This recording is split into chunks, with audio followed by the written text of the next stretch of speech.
Hey everyone, welcome back to some new malicious compliance stories. I hope you had a great day. If you would like to support the channel, please press the like button, it really helps. And if you are new here and enjoy the video, don't forget to subscribe to get informed about new videos. And now let's start with the first story, shall we? The first story is called No Wasted Time. A number of years ago I worked for a small, fairly local outsourcing company. I was assigned to work with a particularly high-profile client of theirs. The client's office was just around the corner from my employer, but my employer insisted that I remain within their own offices to work. So the client provided me with a laptop to use that connected to their network remotely. It's important to note that whilst the client was decent, my employer had a totally fear-based management culture. The managers wanted eyes on the employees at all times because they assumed people would slack off given half the chance. After almost a year of working there, I got a call from the client notifying me that my client-given laptop needed some critical updates. I would have to bring it in so IT could apply the updates locally. That all sounded very reasonable to me. I brought this to the attention of my manager and advised I would be out of the office for a while so I could take my laptop to the client side around the corner for critical updates. My manager ignored everything about the critical updates part and focused instead on the out of office for 2 hour part. They insisted that they knew I had a remote connection to the client's office, so any updates could be applied without me needing to leave and take my laptop anywhere. I got the impression that they thought I was lying to get some free time off. I decided that this had the potential to teach the managers a great lesson about not trusting their own employees. So, like the model employee I was, I shrugged, you know best boss, and complied with their request, continuing working as usual. This was until the following morning when I switched on my laptop and nothing would work. The machine refused to connect to the client's remote network. The various software applications I used for my job also wouldn't run due to the lack of connection. Error messages flashed up on every file I tried to access, warning that my credentials had been blocked. I was left holding a very expensive brick. My manager was livid when I explained I couldn't do any work. They clicked around on my laptop trying to fix it themselves, but there was no other solution to be had. They sent me around the corner to the client's office so I could hand in my laptop to IT. I took my time enjoying my coffee and breakfast in the client's on-site cafe whilst IT worked on my laptop. But when I went to check on it after an hour, I believe the client's IT's manager's words were, "It's screwed." The critical update mentioned before was intended to repair something wrong with the way the remote connections worked. When my machine didn't get the update, it lost connection with the client's network and immediately locked me out of everything, effectively blacklisting my credentials. The IT manager explained that they would have to build me an entirely new machine and set up new accounts. This process would take about a week to ensure everything filtered through correctly and could be tested. The client was fine and understanding about it. But when I returned empty-handed to my employer's office, my manager got extremely snotty with me and insisted I still had to work somehow. I pointed out that I had no client laptop to work on. But instead of sending me home, they forced another employee to share her computer with me.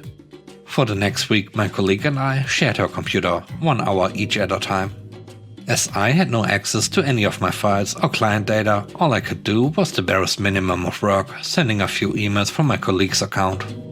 After a week, I got my new client laptop and things went back to normal. But this week of sharing meant my employer had lost around 40 hours of productivity from 2 employees. The shared pain of the experience with my colleague brought us closer together.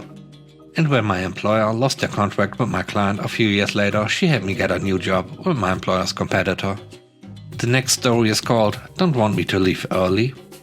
I come into work this evening, and one of the first things I'm greeted with is Derek telling me that he's leaving at 8:30 tonight. I asked, disability, and he says yep.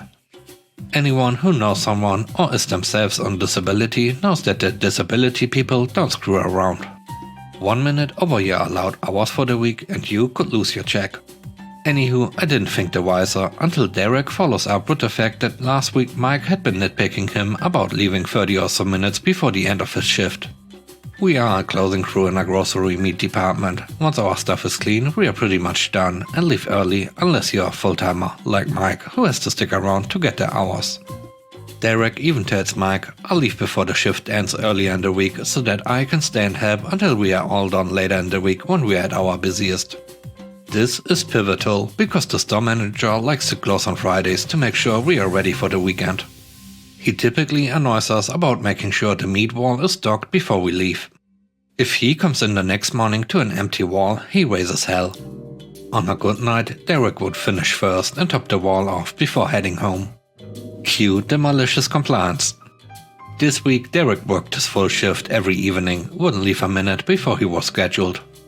However, our department leader schedules Derek over his disability time but gives Derek any leeway he needs to stay within time so he can arrive late or leave early with no consequences. The time added up to where he had to leave super early at 8:30 this evening, normally 10. Unfortunately for Mike, our department was blown out by the time we were finished cleaning. That tends to happen when the weekend's forecast is nice and we live in a state with a famous horse race tomorrow. This meant Mike had another good hour of work ahead of him before he could go home. As I was leaving, this is job 2 for me and I don't work enough for overtime, so I was out. I told Mike, next time don't nitpick the guy about leaving early, he'll just leave earlier. The last story is called A Good Client. A few years ago, at my previous job, I was a senior technician at a managed service provider of IT services. We were a small company and were often yes men to just about anybody who would offer us money in exchange for their requests. The owner of our company would not push back against those that made crazy demands, overly cheap or even overly disrespectful clients. This led to us oftentimes doing tasks out of our normal scope, at cost, and a lot of times being cussed at for no good reason. Our primary services included on-site service and support and cloud hosting of in-house and third-party solutions. One of which was Microsoft 365, which obviously is very commonly used for email services. We would keep living knowledge base pages on each company, their services, environment info and even policies of which different companies may demand. These could be things like only follow through with support requests from our office managers, or if admin access is needed for this particular cluster of servers, contact Jim. One of our clients was a dental company that was of decent size. They had about 10 locations and were growing. Customers loved them and we often took pleasure going on-site as it was heaven dealing with such polite people in contrast to what we had to deal with most of the time otherwise. They would even demand us have some lunch if we happened to be on site during their Friday luncheon. It was great. They used 365 services and only used E3 licensing for their users, which was total overkill. $20 per user per month when most employees barely even checked email, let alone met an Excel document. They wouldn't take our recommendation to go use the Essential at $5 per user instead, unless it was an office manager or HQ worker. Also, they had a decently high turnover rate as it was a college-type town and a lot of students would work there in one of the various positions to make decent pay and good experience while attending school. They would come and go. The IT director of this company called us one day, cussing, because there were a bunch of mailboxes that were not licensed. We tried to explain that these were mailboxes that were converted to shared of employees that had left.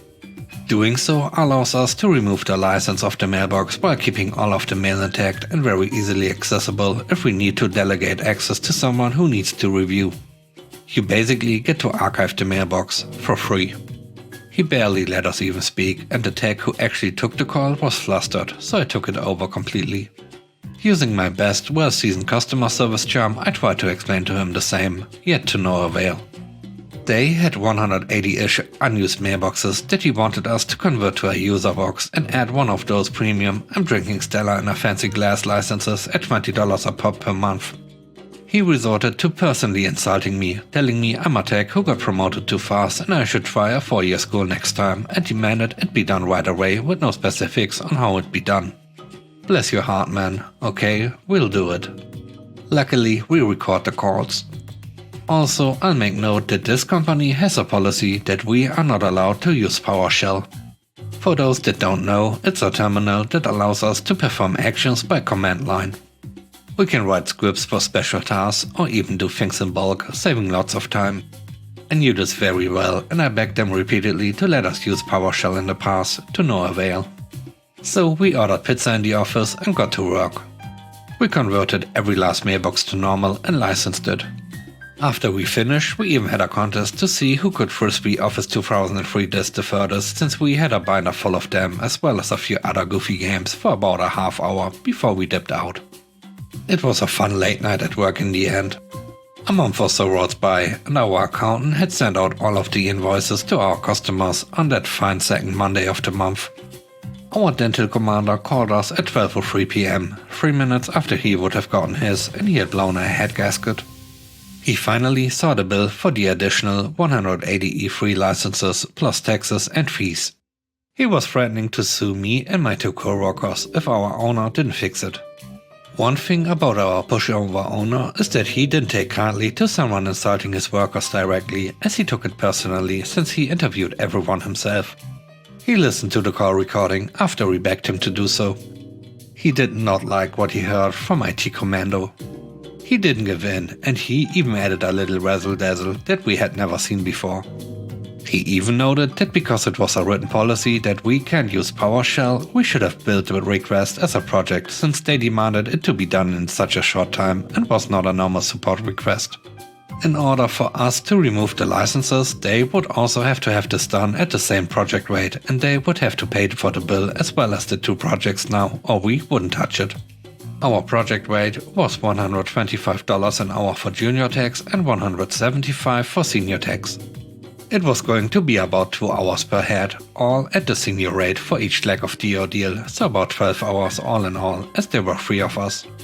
Computer Commander didn't know that the owner of his company and ours were moderately close friends for nearly 2 decades.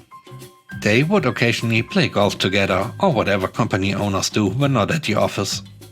The dental company owner and IT Joe came to our office immediately. Before allowing the discussion to proceed far past hello, our company owner played both calls on full blast. The dental company owner was absolutely shocked at what was heard, as this guy was always looked at in high standards. The IT director was pale white as he sat there and did not move a muscle.